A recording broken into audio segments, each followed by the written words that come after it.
Hi folks, Irene here from Green Road Gardens, and thankfully we seem to be over that awful Arctic weather we've been having for the last few days, so it's back to being a little bit kinder here today. And also we can travel 20 kilometres, how wonderful is that? So onwards and upwards from here on in, and I may even open the garden and get back to a few classes again. I am hoping at some point to do a fundraiser here in the garden, but anyway, I will do a separate little video on that if and when I decide to do that. So what I'm going to do with you today is show you how to take some cuttings, because being able to do cuttings means that you can multiply your plant population for nothing. And it also means you can give away little bits of your favourite plants to people. And I personally love when I have plants that I kind of, know where they came from. Like, that was Granny All's rose, or that was, Paddy Joe's dahlia or whatever. It makes the plants so much more valuable if they have a little story behind them.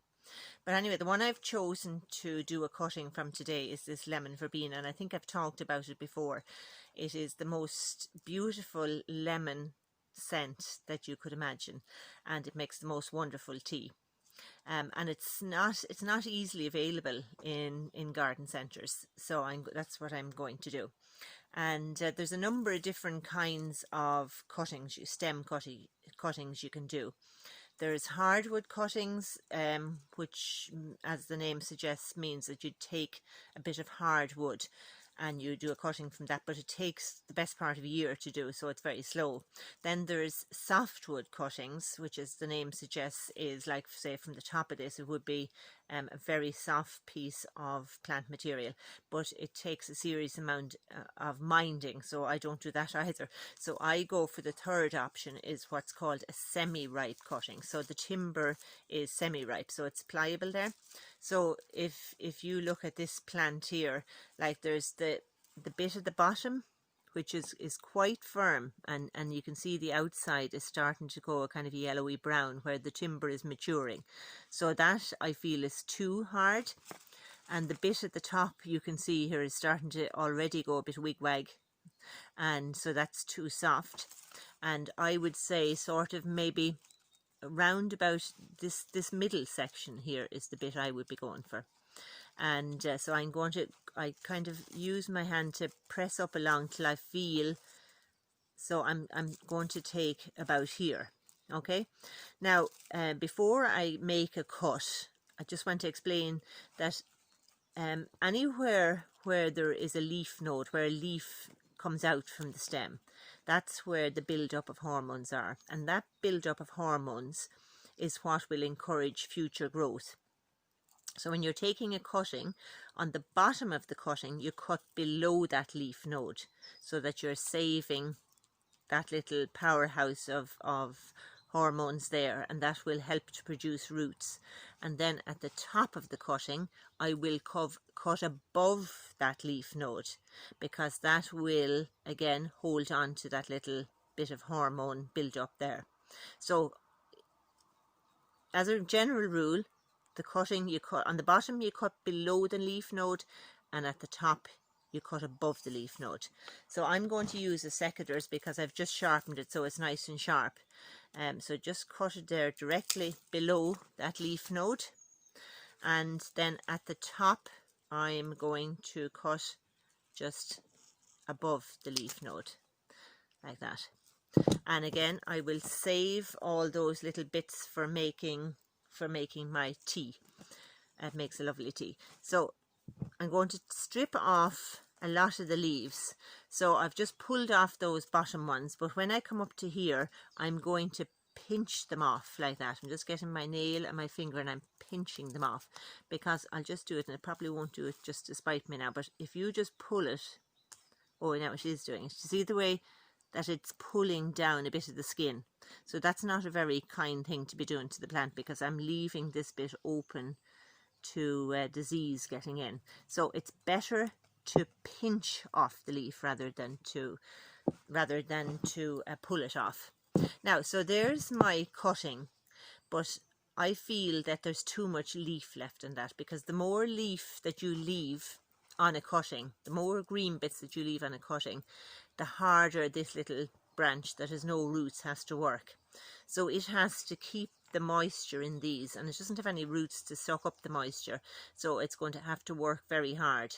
So to stop that, I'm going to do something which looks totally shocking, and that is to have all these leaves.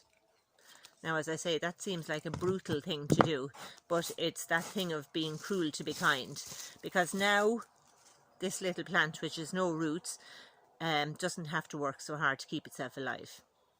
So the next thing then that you have to do is prepare your cutting material.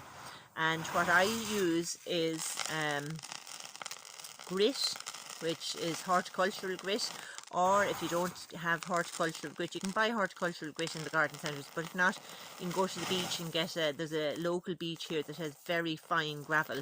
Even builder's gravel will do, but something that's going to keep the compost open, basically, is what you're looking for. So I use somewhere between 50% and say a third. So from between a third and 50% grit to the rest compost. And so basically what I do is I take, say, 1 handful of grit and 1 handful of compost if I'm going 50-50, and 1 handful and 2 handfuls if I'm going the 30-30-30. So, and just mix it up well, and then fill it into a pot. Now I'm doing my cuttings in a pot here, but in the tunnel, at the bottom half of my tunnel here, I actually have a fish box that I put all my cuttings into, and it's full of that mix, and then I constantly have cuttings at various different stages. And I'm more inclined to do them then, because if you have the medium ready, you just, if you're out in somebody's garden, you see something, you put it into a plastic bag, bring it home and pop it in. So there's lots of different cuttings at different stages, and because there's a bigger body of the material, the growing medium, it doesn't dry out so quickly. But here I've put it into a pot, and I just tap the pot down like that and fill it up. And then depending on how hard or soft the cutting is, even though I went for a semi-ripe cutting here and it is flexible, the timber in the stem is still sturdy enough that I can actually push it down into the mix like that, and it's not damaging the stem. So I push it down to just below the first set of leaves there. Now I could fit in another 3 or 4 into this pot. I would put 4 into this size of a pot, so 1 at each side and 1 in the middle. If the stem was a little bit softer, you would get something like a pencil and just make a hole down first, and then pop your cutting in. And then just to place it somewhere warm but not in direct sunlight, so you wouldn't put it on a south facing window. As I say, I put mine down there in the bottom of the tunnel under my peach tree, because it's warm here in the tunnel, but the sun isn't blasting down on it, because the shade of the tree keeps it somewhat shaded, but it's still warm.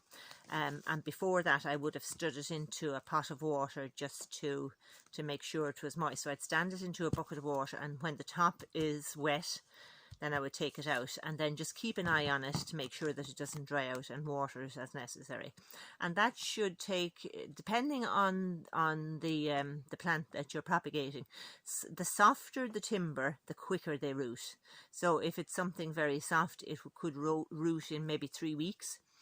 Sometimes it could take 6 weeks, but it will root, and you'll kind of know pretty much straight away whether it's going to live or die, because you can expect in the first 2 days that it will look a little bit sad, but if it doesn't perk up then after a few days, and whatever about not showing growth, if it looks like everything is starting to die on it, then it's dead. Whereas if it stays like this, even without showing any growth, if it stays that the leaves are firm and that you're fairly sure that it's going to take for you. But I would find in the main that you would get at least 80% of a strike rate, which is all right for nothing. So that's it for today. I will come back to you and do a video on when and if I'm going to open the garden, and hopefully I will do that, and I'm looking forward to it. So talk to you soon. Bye.